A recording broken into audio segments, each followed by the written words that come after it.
My stepdad called me a freeloader in front of the whole family, so I showed them every bill I paid.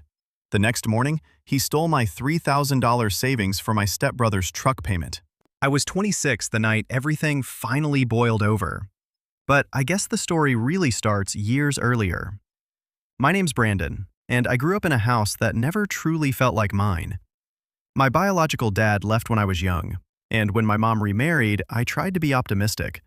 I was 10, so I thought a new dad meant more family, more love.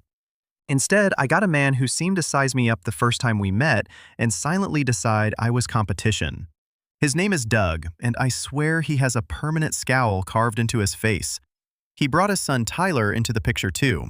My new stepbrother, 2 years older, the golden child from day one. The house dynamic changed fast. Suddenly the rules bent for Tyler. If he left his stuff all over the living room, it was, boys will be boys. But if I forgot to take out the trash once, Doug would give me this long lecture about being a man and pulling my weight. Mom would just sit there quiet like she was stuck between defending me and keeping the peace. Back then, I didn't say much. I thought if I just worked harder, got better grades, helped out around the house more, they'd see me as part of the family too. But no matter what I did, Tyler was the one who got praised. He scored average grades. He's so smart. I got straight A's. Don't get cocky. Tyler skipped practice. Doug laughed and called him independent. I missed one soccer game because I was sick. You're letting the team down. It sounds small when I say it out loud, but when it happens every single day, it starts to pile up like bricks on your chest. By the time I was in college, I basically lived two lives. One on campus, where people liked me and treated me like an adult, and one at home, where Doug acted like everything I owned somehow came from his wallet. That was the most insulting part.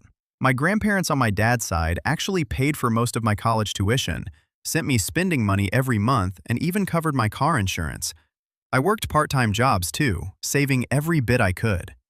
Doug never put a cent into me after I turned 18, but he never missed a chance to remind me how much I owed him for raising me. Fast forward to last month. I'd been living at home again for a while to save money for a down payment on a place of my own.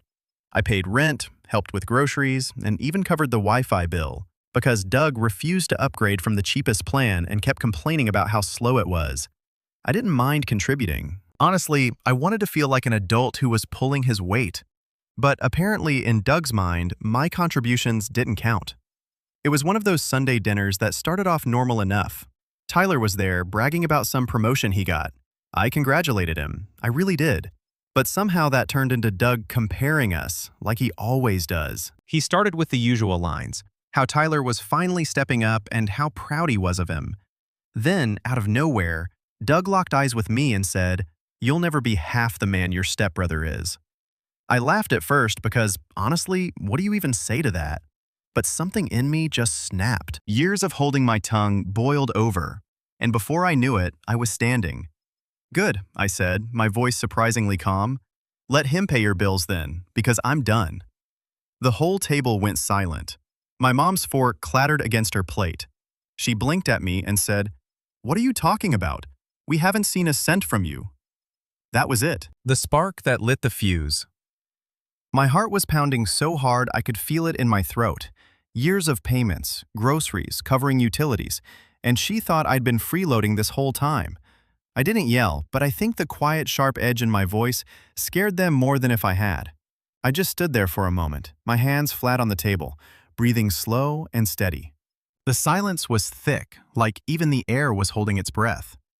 Tyler was the first to break it, leaning back in his chair with that smug little smirk he's been perfecting since middle school.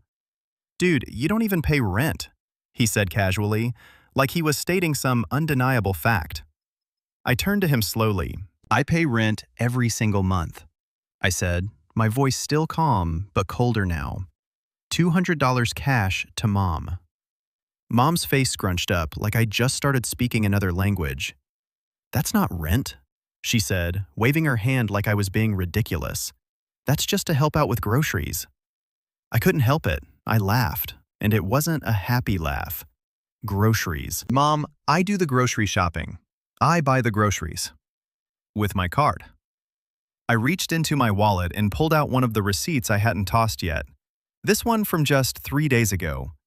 That's $17,642 for the week's food. Paid for by me. And you're telling me you haven't seen a cent? Doug crossed his arms and leaned back like he was watching a TV show he'd seen 100 times and already knew the ending. You're overreacting. Everyone chips in. That's what families do. Families also acknowledge when someone's helping, I shot back. My voice cracked a little, which made me even angrier. Because it wasn't just anger, it was hurt. You've been acting like I've been freeloading here while I'm literally paying for half this house to function. Doug's face darkened. Watch your tone, he said, sharply, like I was 10 years old again. I didn't sit back down. Something in me refused. No, I said quietly. I've been watching my tone my whole life in this house. I'm done doing that. Tyler rolled his eyes and muttered something under his breath, but I caught it. Drama queen. That was it. I turned to him, and for the first time in my life, I didn't swallow it down.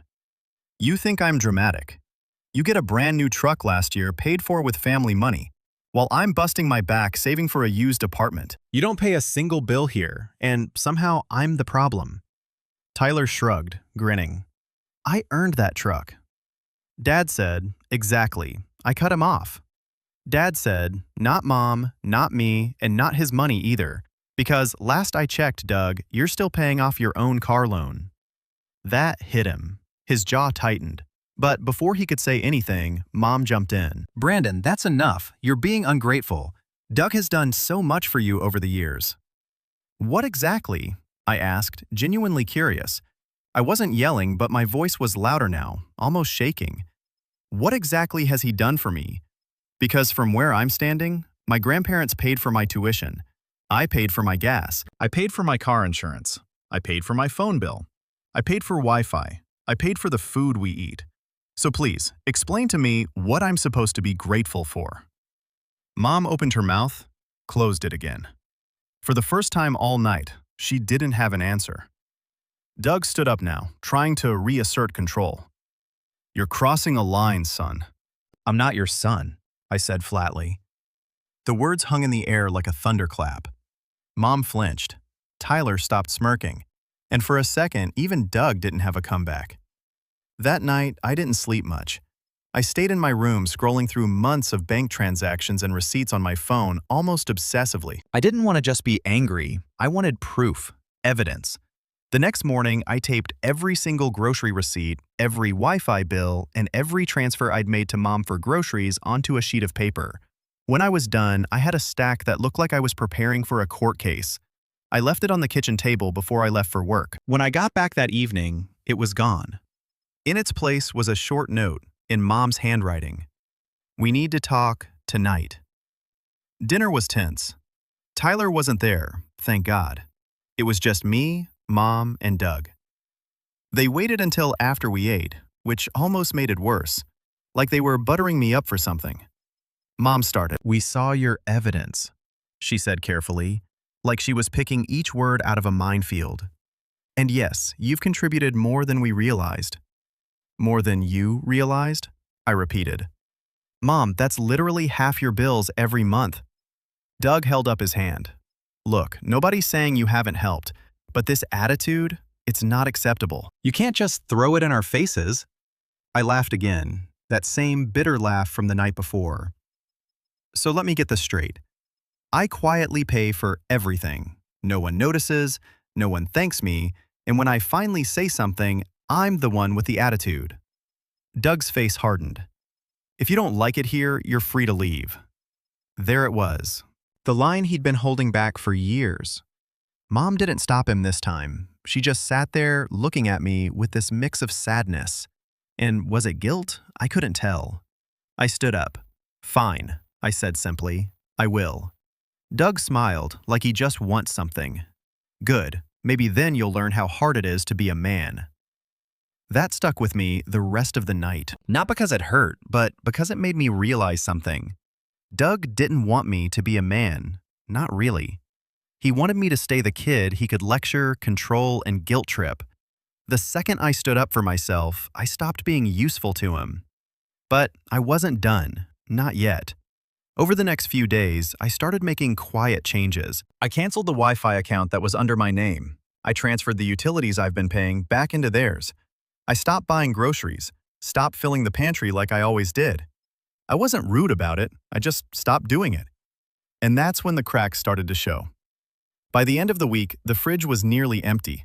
Doug tried to blame me for forgetting to shop, but I just shrugged and said, "Oh, I figured you'd handle it since you're the man of the house." The look on his face was priceless. Then the Wi-Fi cut off. Tyler apparently called Mom from work in a panic because he couldn't finish some project without it. Doug stormed into my room that night, demanding to know what happened. "I didn't even look up from my laptop. You said I was free to leave," I said. "So I left, just not physically, yet." He stood there red-faced for a solid 10 seconds before slamming my door so hard the frame rattled. But I knew this was just the beginning. If I was going to really make a point and protect myself in the process, I had to be smart about what came next. And what happened a few days later set the stage for everything that followed. And it was bigger than anything I could have planned. The next few days felt like living in a different house entirely. The silence was heavy, like the walls themselves were waiting for something to happen.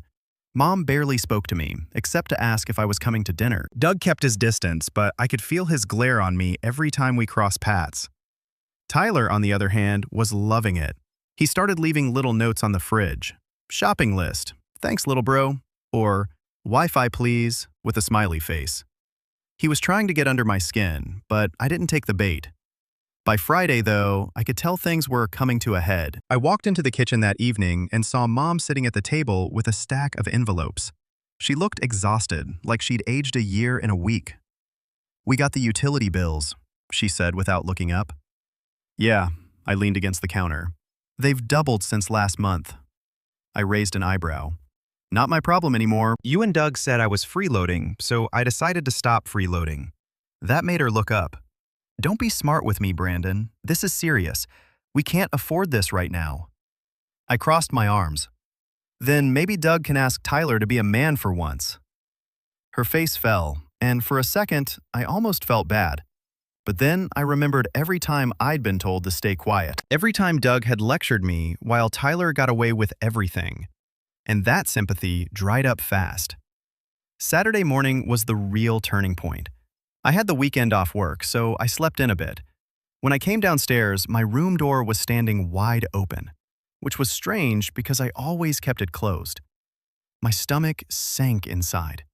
My dresser drawers were open. My laundry basket tipped over, and my desk was a mess. My laptop was still there, but its charger was missing. So were two of my video games, a pair of sneakers, and I swear, my heart actually skipped a beat. The envelope where I kept my down payment savings. Months of careful saving, gone. I tore through the room just to be sure, but it wasn't there. I practically flew down the stairs. Mom was in the living room folding laundry. "Where's my envelope?" I asked louder than I meant to. She looked up startled. "What envelope?" "You know what envelope. The one in my desk drawer. It had over $3,000 in it." Her mouth open-closed. She didn't answer.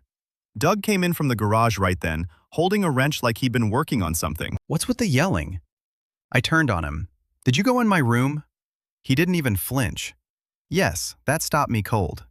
"You what?" "You don't pay enough to have privacy in this house," he said flatly. "We needed to see if you had anything stashed away, and looks like you did." My blood went cold. "What did you do with my money?" He smirked. Actually smirked. "Consider it rent." I swear the room spun for a second. My hands were shaking so hard, I had to grip the back of the couch to steady myself. "You stole my money." "Don't use that word," Mom said quickly, standing up now. "It's not stealing, Brandon. We just borrowed it. We're behind on some bills and Tyler's car payment is due, and Tyler's car payment—" My voice cracked on the word. "You took my savings to pay for Tyler's truck." Mom flinched, but she didn't deny it. I laughed. This hollow, humorless laugh that didn't even sound like me. "Unbelievable. You actually proved my point better than I ever could." Doug stepped closer, towering over me. "Watch yourself. You're still under my roof." "Not for long," I said quietly. My whole body shaking now, not from fear, but from rage. I stormed back upstairs and slammed my door. my mind racing. I couldn't believe it. Not just that they'd taken the money, but that they didn't even seem sorry. They acted like it was their right, like everything I had belonged to them by default. For the rest of the day, I stayed in my room. Every time I heard Tyler's voice downstairs laughing like nothing was wrong, it made my blood boil. Around dinner time, I heard him say, loud enough for me to catch it through the door, "Guess I don't have to worry about my truck getting repossessed now. Thanks, bro." I think that was the moment something in me clicked. This wasn't just unfair, it was betrayal. Deep, personal betrayal from the people who were supposed to have my back. That night, I packed a bag. Not everything, just enough for a few days. I didn't want to tip them off completely. Not yet. I needed time to figure out my next move. When I left for work the next morning, I didn't come back. I stayed at a friend's place across town, someone I trusted, and told him everything. He was furious on my behalf. But he also gave me some advice that stuck. Don't just blow up on them. Make them feel it where it hurts. But make it clean. No one can call you the bad guy if you do it smart. So that's what I decided to do. The next time I walked back into that house, I wasn't just angry Brandon anymore. I was calm, focused. Every word I spoke was measured. And the look on Doug's face when he saw me like that, not yelling, not crying, just stone cold, told me he realized something. I wasn't playing their game anymore. But then came the final straw. The act that took this from betrayal to all-out war. It was Tuesday night. I had just gotten back from the bank where I'd opened a new account and changed all my direct deposits. When I pulled into the driveway, I noticed something strange. Tyler's truck was parked crooked, almost blocking the garage. Inside the house, voices were raised. I paused in the hallway, listening. "Told you he'd overreact," Tyler was saying. "He'll get over it," Doug replied. "He doesn't have anywhere else to go. And if he does leave, we can use his room for storage." Then Mom's voice, quieter, almost hesitant. "What about his job?" "His boss called earlier. He left a message saying Brandon didn't show up today. He's never missed a shift before." "Oh, that," Doug said casually. "I called his boss, told him Brandon was going through some stuff and might not be a good fit right now. Better to cut him loose before he causes problems." I froze. My hands went numb. He called my boss. He actually sabotaged my job. I stepped into the living room then, and the look on their faces. Doug's smug satisfaction, Tyler's faint amusement, Mom's guilty waste told me everything I needed to know. "You called my boss." My voice was so quiet, it scared even me. Doug shrugged. "You were getting out of control. You need some humility, Brandon. This is for your own good." That was the moment the last bit of whatever tie I had left to this family snapped. I didn't yell. I didn't throw anything. I just nodded slowly, like I'd finally solved a puzzle that had been haunting me my entire life. "Okay," I said simply. "Okay." And I walked upstairs, closed my door, and started planning, really planning what I was going to do next. Because this wasn't just about money anymore. This was about respect, about dignity, about finally standing up after years of being told to sit down. And when I was done, they wouldn't just lose me, they'd lose the illusion that they had any control over me at all. That night, I didn't sleep. I lay in bed staring at the ceiling, my chest so tight it felt like someone was sitting on me. I kept replaying Doug's voice in my head, calm, dismissive, like he had every right to call my boss and tank my job. Like I was still 10 years old and had to be taught a lesson. By the time the sun started to rise, I'd made my decision. I couldn't stay in that house any longer. Not for another night, not even for another hour. I got up quietly, packed the rest of my clothes, my laptop, anything I couldn't stand to lose. Every zipper sounded like thunder in the early morning quiet. I half expected Doug to barge in and demand to know what I was doing. But the house stayed silent. When I was done, I took one last look at my room, at the walls I'd painted, the shelves I'd put up myself, the space that had been my only refuge for years. And then I shut the door softly behind me. I didn't leave a note. They didn't deserve one. The drive to my friend Eric's apartment felt unreal, like I was watching someone else's life through a car window. When I got there, Eric just nodded, like he'd been expecting me. He didn't ask questions. He just helped me bring my bags in and handed me a spare key. "You can stay as long as you need," he said simply. I thanked him, but it felt hollow, because as much as I was relieved to be out of that house, I couldn't shake the weight in my chest. I'd lost my savings, my job, and whatever scraps of trust I'd had left in my family, all in the span of a week. The first few days were the worst. I'd wake up in the morning, stare at my phone, and have to resist the urge to text my mom not to forgive her, just to see if she'd reach out to see if she'd apologize. She didn't. The only messages I got were from Tyler, and they were as obnoxious as ever. "Hope you're having fun playing house with your friend," one read. "Truck payment cleared today, winky face," said another. I didn't reply to any of them. Instead, I focused on survival. I spent hours updating my resume, calling old coworkers, checking job boards. Losing that job stung not just financially, but because I'd actually liked it. My boss had always been fair with me. I almost called him to explain what happened, but I stopped myself. If Doug was willing to interfere once, who knew what he'd say next to try to discredit me? In the evenings, Eric and I would sit on his balcony with takeout containers between us. He mostly let me sit in silence, but every so often, he'd say something that snapped me out of my spiral. "You know," he said one night, "this might be the best thing that ever happened to you." I gave him a look.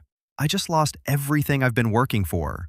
"Yeah," he said with a shrug, "but now you know exactly where you stand. No more illusions. No more wasting energy trying to win over people who never planned on giving you credit in the first place." I hated that he was right. The longer I stayed away, the more I started to see how warped my life in that house had been.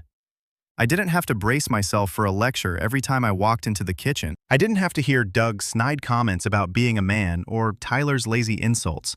For the first time in years, I could breathe. But the anger didn't go away. If anything, it grew sharper.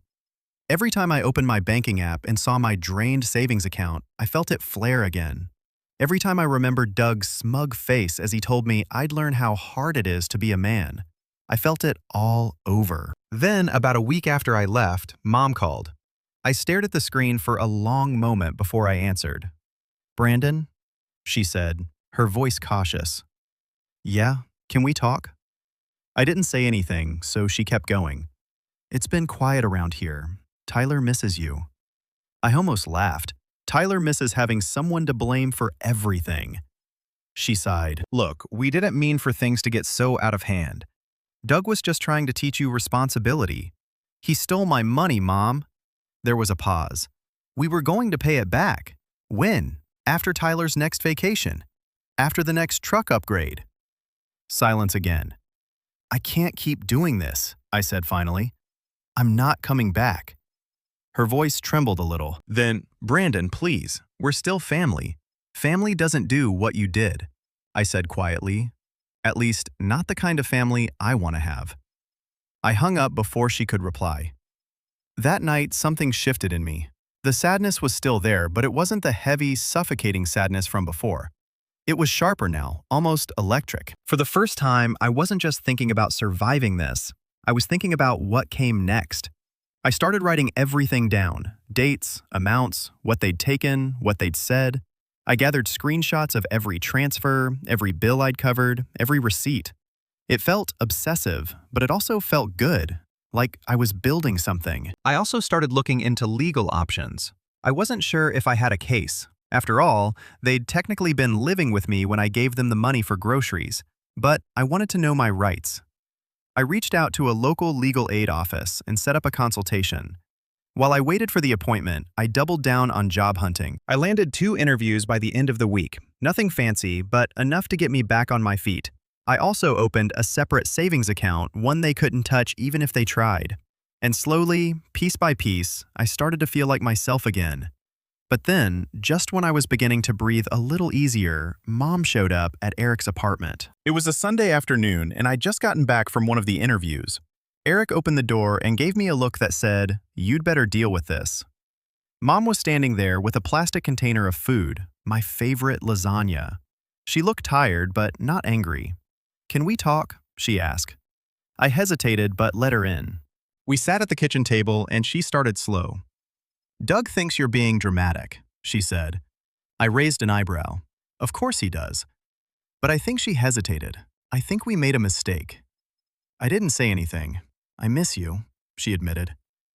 I know you were helping more than we gave you credit for, but Doug says you still owe the house rent for the months you stayed there.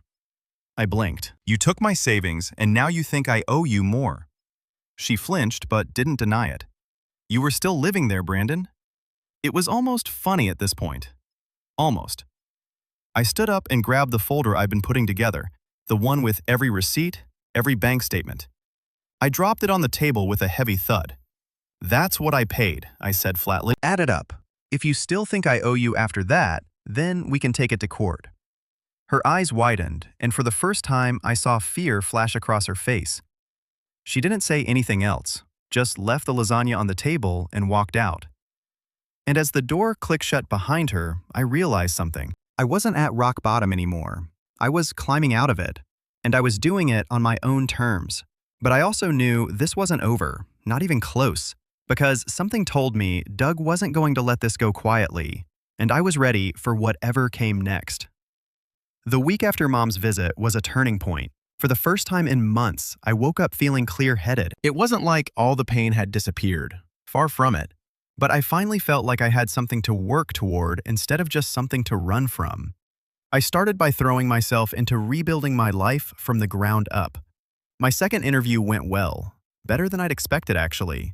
It was for a logistics coordinator role at a mid-sized company across town. The hiring manager was direct but fair, and she seemed genuinely impressed when I explained how I'd managed household budgeting for years, balancing bills and expenses for 3 adults while holding a part-time job and going to school. Sounds like you've got real-world management experience, she said with a smile. You'd be surprised how many applicants don't know how to keep things organized. I walked out of that interview feeling lighter. By the end of the week, I got the call. They wanted to offer me the position.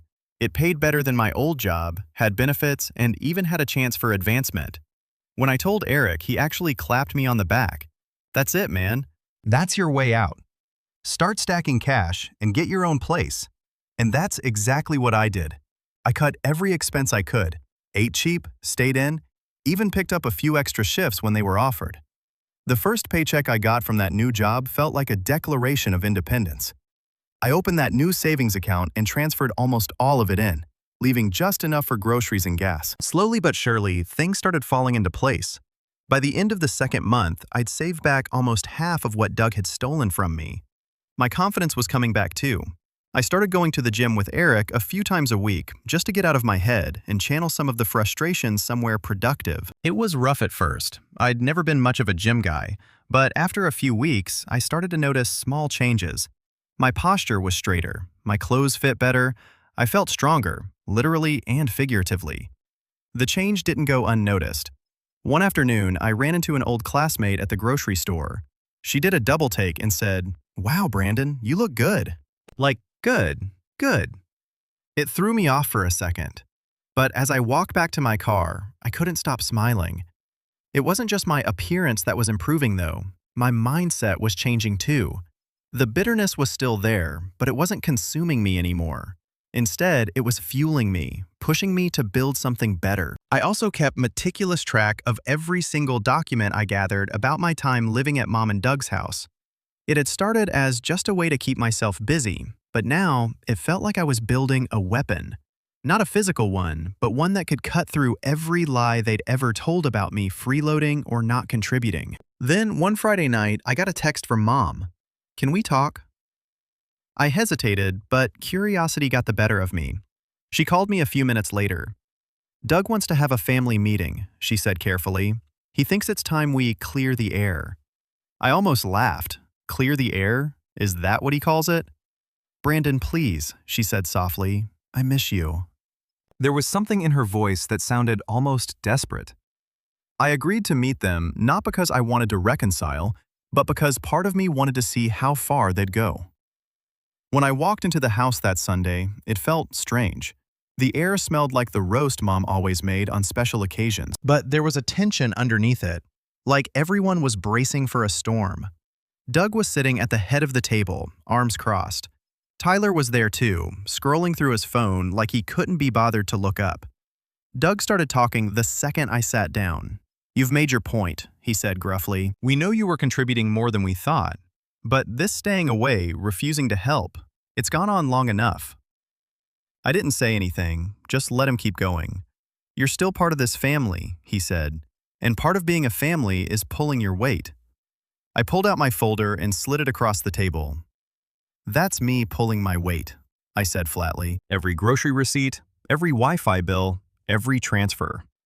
If you still think I didn't do enough after looking at that, then I don't know what to tell you." Doug glanced at it but didn't open it. "You can't put a price on living under my roof," he said.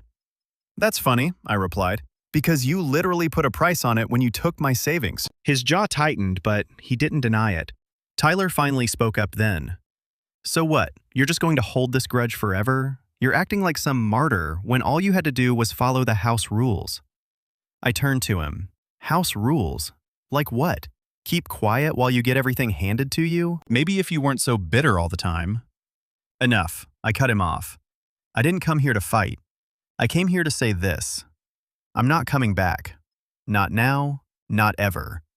I'm saving for my own place. I have a better job. I don't need this anymore." Doug laughed then, this short, dismissive sound. "You think you can do better on your own? You wouldn't last a month without us." I smiled. Not the bitter smile from before, but a real one this time. Funny because it's been 2 months already and I've never been doing better. The look on his face was priceless, like he'd just realized I wasn't bluffing. I left right after that, and this time I didn't feel heavy walking out the door. I felt powerful. The next few weeks flew by. My job started giving me more responsibility. I even got a small bonus for catching a scheduling error that could have cost the company thousands. My boss pulled me aside and said, "Good eye, Brandon. Keep this up and we might have a team lead position for you soon." When I told Eric, he grinned. "You realize what this means, right? You're not just surviving anymore. You're winning." And he was right. I started going apartment hunting.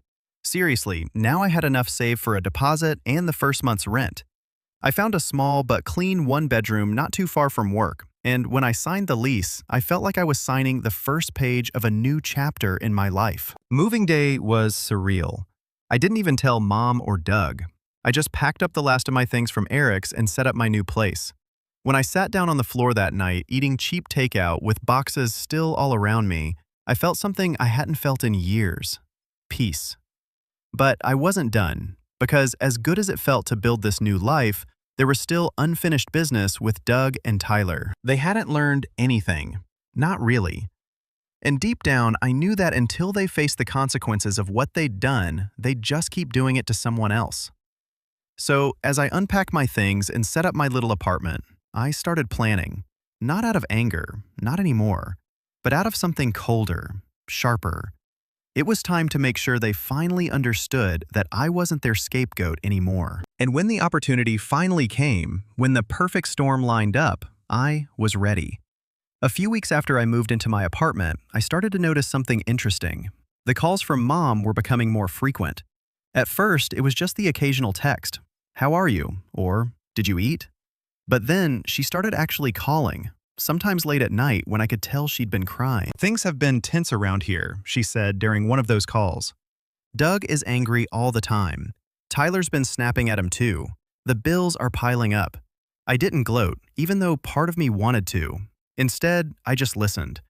And the more I listened, the clearer it became that without my contributions, the household had started to strain. Grocery costs were higher than Doug expected. Tyler had missed a car payment because he spent too much on a weekend trip with his friends, which caused an argument so loud the neighbors complained. I kept my voice calm, almost casual. "Maybe it's time Tyler starts helping out more," I said. Mom sided. "You know how Doug is. He thinks Tyler needs to focus on his job and not worry about the house." I almost laughed. Funny, I had a job when I lived there, and that never stopped him from expecting me to pay for everything. She didn't respond to that. Around that time, I got promoted to team lead at work. It came with a raise, better hours, and most importantly, more control over my schedule. It was a huge confidence boost, and it also freed up more time for me to focus on getting my financial life in order. I met with a lawyer at the legal aid office. bringing my carefully compiled folder of receipts and bank statements. He flipped through it, occasionally raising an eyebrow. "You've got a solid paper trail," he said. "It's tricky because, technically, you were giving the money voluntarily, but if you can prove they took the savings without your consent, you might have a small claims case." That lit a fire in me. I wasn't sure if I would actually go through with filing a claim, but just knowing I had the option gave me leverage. Meanwhile, I started hearing more through the grapevine about Doug and Tyler. Word travels fast in a small town, and apparently, Doug had been bragging at the hardware store that he put me in my place and that I'd come crawling back any day now. That made me smile because nothing could be further from the truth. Then, something happened that gave me the perfect opportunity. I was at work one afternoon when my boss mentioned an upcoming contract that would require outside help for a big shipment. "We're looking for a reliable subcontractor," she said. "Someone local, small business, affordable. Know anyone?" That's when it clicked.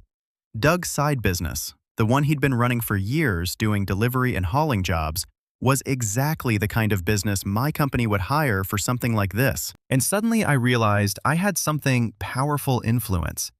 I didn't say anything right away. I just asked for the details and made a mental note to keep an eye on when the final decision would be made. That night, I called Mom back. Tyler answered instead, his tone mocking from the first word. "Look who it is. You ready to apologize and come home yet?" I smiled to myself. "No, Tyler. I'm calling to tell Mom something important." "She's busy," he said. "Then tell her this. I have a new job. I just got promoted and I'm doing better than ever." There was a pause on the line. "Good for you," he said sarcastically. "Want a medal?" "No," I said evenly. "But you might want to tell Doug. I have some connections now that he might find useful." I hung up before he could reply. A few days later, Mom called me back. This time she sounded different, almost nervous. "Doug heard what you said to Tyler," she said. "He wants to know what you meant." I kept my tone light, just that I'm in a position to help him or not. Silence stretched over the line. "Brandon," she said finally, "if you can help us, we could really use it right now. Things are tight." I leaned back in my chair, letting the weight of her words sink in. This was it. The first time she'd admitted they needed me. "I'll think about it," I said, "but I have conditions." She didn't argue. She just said, "Okay." That night, I sat at my kitchen table and made a list, not just of what I wanted from them, but of what they owed me financially and emotionally. I wasn't just going to let them back into my life on their terms. This time, it would be on mine. Over the next week, I quietly gathered even more leverage. I asked my boss if I could sit in on the subcontractor vetting process just to observe. She agreed, and I got a front row seat to the decision-making. Doug's business was on the list of candidates. When his proposal came in, I almost laughed out loud. It was overpriced, sloppy, and full of hidden fees. It was exactly the kind of thing that would get rejected outright. But I didn't reject it. Not yet. I kept that information to myself. Instead, I waited. Sure enough, a few days later, Mom called again. This time, Doug was on speakerphone. "We heard you might be able to get us a contract with your company," he said, his tone gruff, but not as smug as usual. "Maybe," I said, "but like I told Mom, I have conditions." "What conditions?" "I want my savings back, every cent, and I want an acknowledgement from both of you that I contributed more than you gave me credit for. No more calling me a freeloader, no more lectures about being a man. You do that, and I'll see what I can do." There was a long silence. "That's blackmail," Doug said finally. "No," I said calmly. "That's negotiation." And for the first time in years, I heard something in Doug's voice I'd never heard before. Hesitation. When I hung up, I felt something shift inside me. I wasn't just reacting to them anymore. I was setting the terms. I had power now, and I wasn't afraid to use it. The next step was going to be crucial. I needed to make sure that when the tables finally turned, there'd be no going back to the way things were. And as the final contract decision approached, I started putting every piece into place. Because when it all came together, Doug and Tyler were going to learn exactly how it felt to underestimate me. The morning of the subcontractor decision meeting, I woke up earlier than usual.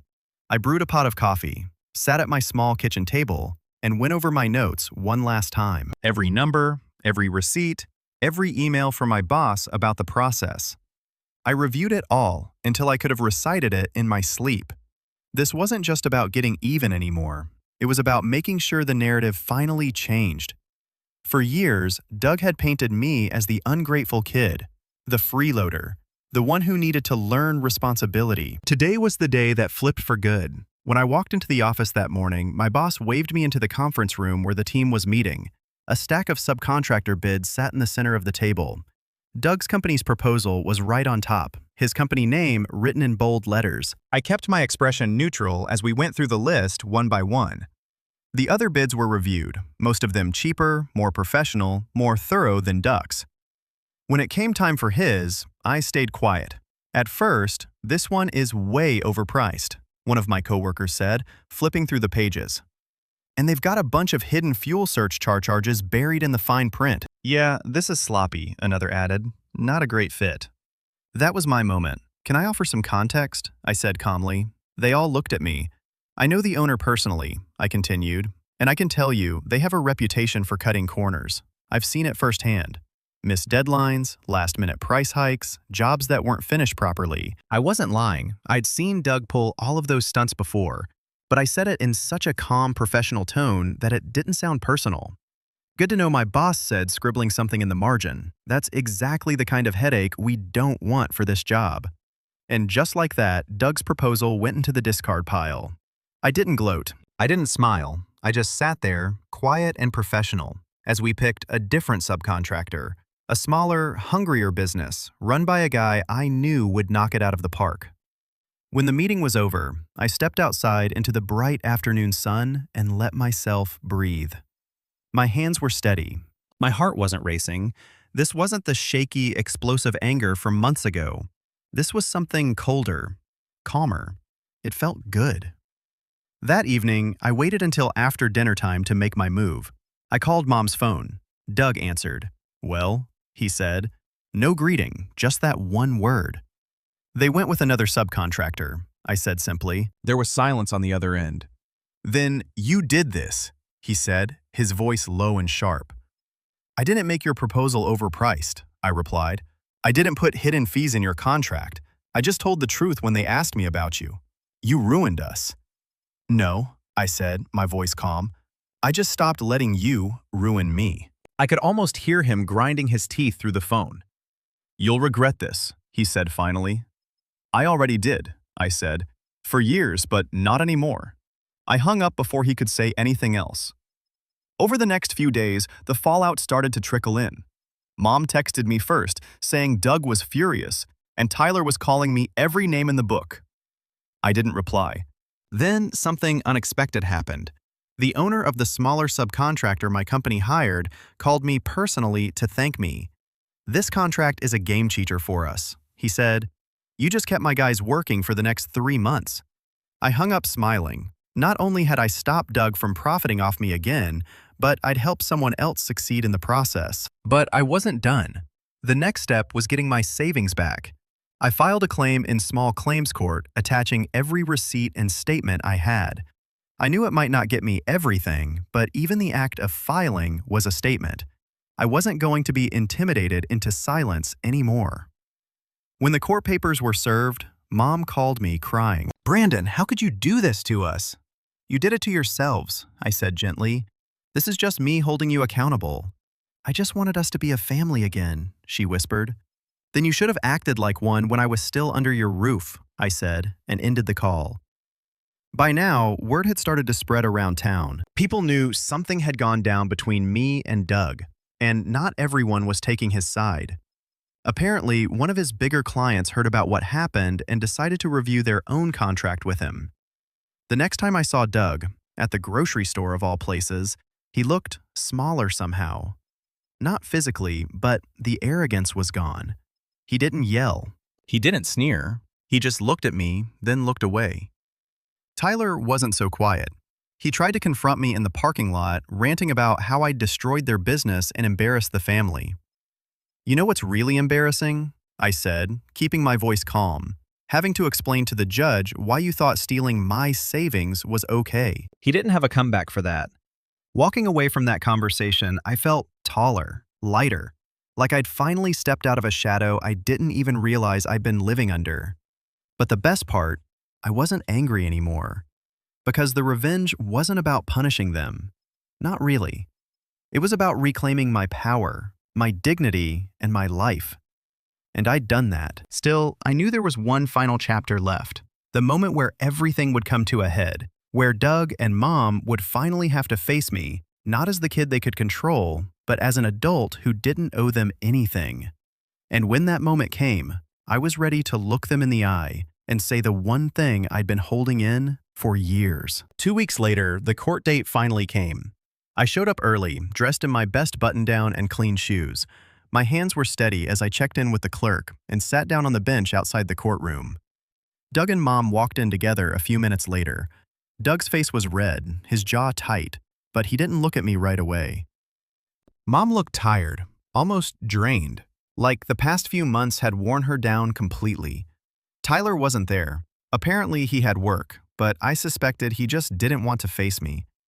When our case was called, we stood before the judge. I presented my folder of evidence, every receipt and bank transfer neatly organized. I spoke clearly, calmly, explaining how I'd contributed to the household, how I'd saved for months, and how Doug had taken the money without my consent. Doug tried to interrupt several times, but the judge cut him off. "You'll have your turn," she said sternly. When Doug finally did speak, it was the same speech I'd heard my whole life.